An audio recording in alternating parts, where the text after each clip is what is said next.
Hey guys, how's it going? So, hope you guys are doing well. Just a quick announcement before I start the video. So about the time this airs, I will be in Glastonbury Festival for about a week's time. So I won't be responding to any comments or questions until I get back. But as soon as I get back off holiday, I will let you guys know. I will start responding to comments again. Feel free to leave any comments or ask any questions you have in the comment section below, and I will get back to it after my holiday. So now that's out the way, what I want to talk about today is the power of positive associations and language learning. In other words, making it fun. The reason this is stemming into why I wanted to do a video about this is really two reasons. One, I started listening to a lot more music in Mandarin. I started playing video games in Mandarin. I started watching even more TV dramas. And the second reason is that my friend Alex, who was using I think fairly stale content before, told me he just changed it up and started using YouTube videos from a YouTube channel called The Mandarin Corner. Now I'll leave a link to that in the description box below. And he was saying that now it's so much more fun, he's so much more willing to put the time in because it's fun, he's engaged, and these are topics he's actually interested in. So without even really trying, he's increased his active study time just because he actually wants to know what people are saying in the videos he's dissecting. I think this is really powerful because, and also coming to me at the end of month 2 at the time of recording this, I've almost finished going through my textbook here, and I'm going to be honest, it's starting to get really boring and really dry quite quickly.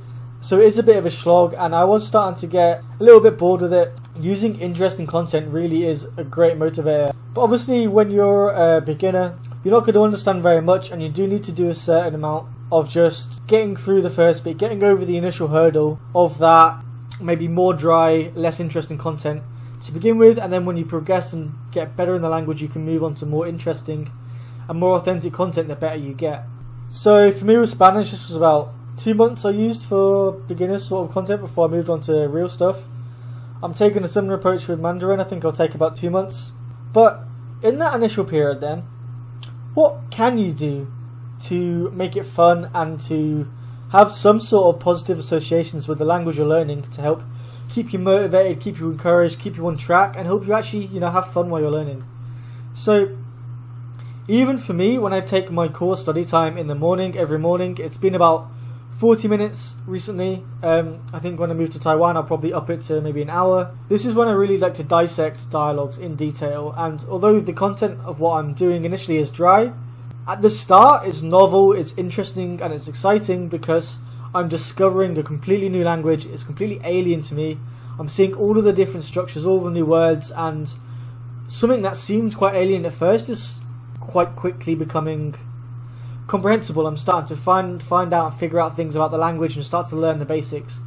And I think that when you first start off is compelling in itself, but then not too long after that you start to get a bit bored with it, and this is the stage I'm in at the moment. So you still want to be having some injection of positivity into your learning. So even though I have my 1 hour in the morning, which is using dry content, every other point of contact I have with Mandarin in the day, which is the lion's share of the time, I'm doing fundamentally enjoyable activities. So I'm, watching TV shows, listening to music, watching YouTube videos, stuff like that.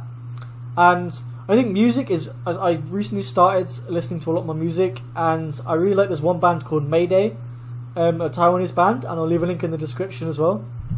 And I think last Sunday I spent about 2 hours making a playlist on YouTube, just going through all sorts of different music and immersing that way. And yeah, sure, it might not be the most vocabulary rich environment, but I don't need to understand everything to find it enjoying and compelling, and because there's a good melody, I can listen to it as I go along, then I really do find it very enjoyable, even though I don't actually understand much of what they're saying. And I think it's that novelty can help keep your brain engaged and help you pick up more through what's going on, because if your brain's engaged and you're actively trying to figure this stuff out, I really do think you get a lot more bang for your buck.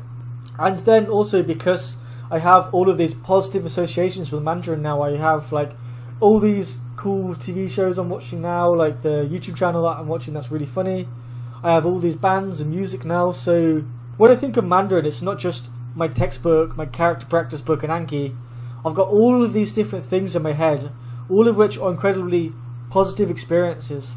And I think when you look at language learning overall, and most of your experiences, or the vast majority of them, are positive and fun, I think this is really motivating in the long run to actually keep you going. And for me, I'm a lot more likely to stick with it, to keep immersing and to keep going if I find it fun and if I'm progressing. So that's where I like to find the balance with having 1 hour of serious study time and then everything else is just like playtime, and I'm just enjoying spending time with the language with whatever way I feel like at the time, whether that's video games, music, TV or whatever. So I really do think positive associations with the language you're learning is super helpful. That's it for today. Thank you so much for watching. As I said, when this airs I will be in Glastonbury, so I will respond to all comments and questions when I get back.